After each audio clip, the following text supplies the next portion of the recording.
Back down with the latest in our election 2022 candidate interviews, and today we turn our attention to District 30 in the Georgia House of Representatives. It's a district that cuts a wide swath across South Hall County.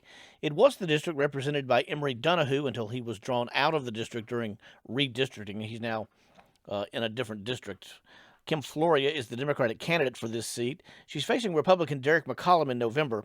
Kim joins me now to talk about the campaign and about the issues she finds important. Kim, thanks for your time today. Welcome to the show. Well, thank you for having me. So why did you decide to run for this position? Why did I decide? Well, thank you for the question. I actually, at first wasn't going to run. I was going to help a friend on their campaign. And then when it became an open seat, and word on the street was that Roe was going to be overturned, I thought, well, maybe it's my turn. And I have to tell you, I've spent many years yelling and screaming at the TV using colorful vocabulary, I'm sure like a lot of people. And it just became an opportunity where I thought, well, let's put my money where my mouth is and jump in and see what I could do. What do you think you bring to this race that makes you qualified to be the best candidate for the job? Yeah, I think what I bring to the race is truly a passion for people, a passion for equality. I come from, I work in a field that is very helping orientated, and I think that plays a role. I come from a family that, the political discussions around the table growing up were heated and passionate, and I think that passion that I've heard and saw growing up is something I definitely could bring to the Gold Dome in next year. I know you've been out campaigning and talking to a lot of voters. What are you hearing from voters? What are they concerned about? Well, I've talked to several people. I talked to several women, actually. And of course, their concern is the overturning of Roe. And I actually have spoken to several women who identify as Christian who shared with me that though that's not a choice that they would make, but they don't feel it's their right to impose their views on anybody else. I also know there's concern about the inflation, which is a concern for all of us. So I'm hearing a lot of things that I definitely identify with and I could relate with, and am here to, see what I could do to help families in South Hall County. Let's talk about some issues, and let's start with education. Okay. There were a number of bills in the last session that dealt with education, with parental involvement, how to remove materials that aren't age appropriate. What were your opinion of those bills, and what do you think might need to be done along that line? Well, first of all, I think there was already procedures in place for parents to monitor and have a say in what their children were learning in school. It seems like a lot of the legislative session this year was focused on these bills that there already, like I said, were policies in place as opposed to really discussing the issues with education. I think there's more we could do. I think some of these bills that were passed really put a burden on our education system. They put a burden on our teachers. They put a bigger burden on administrators who have to follow procedures once, issues are brought to their attention. That takes up time from classroom teaching and just puts, I think, a lot more burden on educators, which I don't think they already have so much going on. I don't think they need any more piled on top of what they're already faced with. Particularly at a time when we have a shortage of teachers. How would you address that from a state level? What do you think the state can do to attract more teachers to the classroom? I think definitely a pay raise. And I actually talked to a few people the past couple of months, and one was a professor, a teacher, and his wife also was a teacher, and they were grateful for their one-time bonus, but they had already spent it. So their feeling was, well, it was nice, but it doesn't help moving forward. So I certainly am in favor of a pay raise. Georgia doesn't come anywhere near close enough to what some of the other states offer in terms of pay. I think we have to pay them what they're worth, and in order to get the good ones, that pay is necessary, and then have steps to increase their pay, steps for more support within the school system for teachers who are feeling like they have no support, that they're being watched from all angles. So I would definitely support anything in terms of making the life of teachers and paraeducators easier instead of harder. You mentioned paying teachers more, so this may be part of your answer to the next question. The governor has announced the state's got about a $6 billion, a little more than $6 billion surplus in the current fiscal year. If you were elected and take office in January, one of the first things you would have to do as a member of the legislature is figure out what to do with all of this money. So what do you think the state should do with that $6 billion? First of all, I would do anything to get, again, say the teachers' raise. I think that is first and foremost.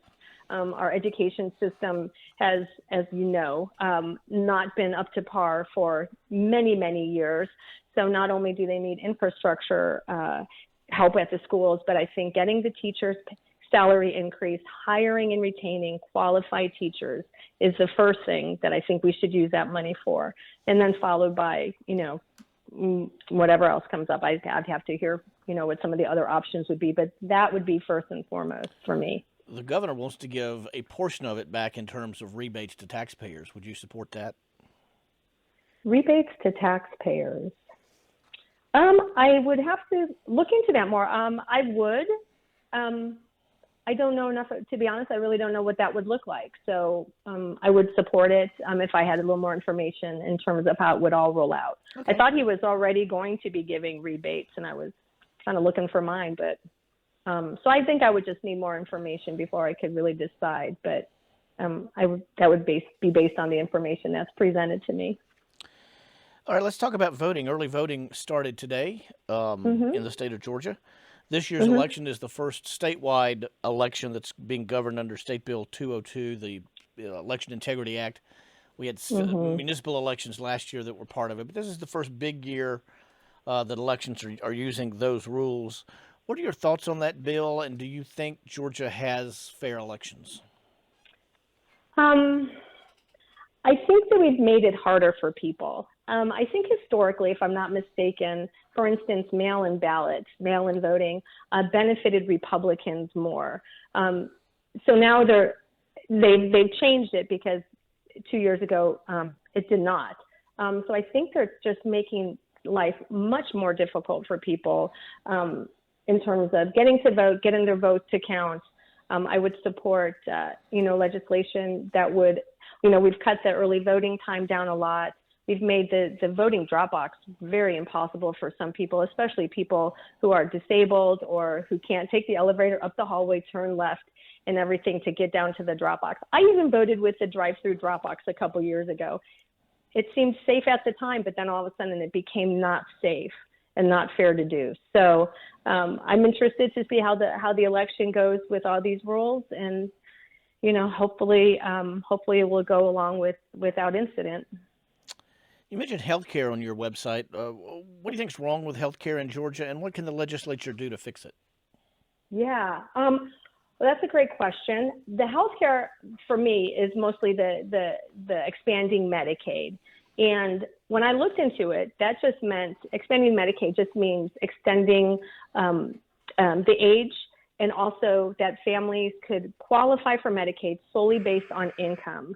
And I believe if we expand Medicaid, and you've heard it a lot, that we would provide jobs, good paying jobs for instance, clinics that need to be reopened, staff coming in. I believe that healthcare is a right, and that women especially have a right to choose how they're going to proceed with their healthcare and whatever that looks like. Also in terms of family planning. So I think healthcare is a right, and especially with COVID the past couple of years, our mental health system is stressed. I know I personally have a son who tried to get some social services done, and he fell into that donut hole of not qualifying for Medicaid and not having insurance. So I believe we really need to do something to support our families, especially the kids, with their mental health services. Georgia's been named the best state in which to do business for 9 years in a row. Hmm. What can Democrats, what can you do in the legislature to keep that streak going? Um, I'm all for businesses succeeding, and I believe that we are the best state. That's right. We also are not the best state, from what I've been looking into, in terms of hourly rates for our employees. Um, so the businesses are thriving, and yet some of the employees aren't thriving as well as the businesses. I am in support of business expansion, but with a balance that benefits our employees to be able to provide for their families and to have a livable wage. $7.75 an hour is not a livable wage for anybody. I would challenge anyone to live off of $7.75 an hour. So I would definitely support businesses with a balance in terms of employee support as well. If someone wants to learn about your campaign, learn more about you as they get ready to vote this election, what do they need to do? Yeah, they could just go to my website, which is easy. It's Kim Floria, and that's Florida without the D. Kim Floria for Georgia, all spelled out. You can follow me on Facebook as well as on Twitter and all the social media. Very good. Kim Floria, Democratic candidate for the District 30 seat in the Georgia House. Kim, thanks for your time today and good luck. Thank you so much. I appreciate your time. Have a great evening. You too. Lawson is back with Timeline next, but first it's 5:50 at North Georgia's News Talk. Let's go down to the Access WDUN Hardy Chevrolet newsroom to see what's making news this afternoon. Here's Sydney.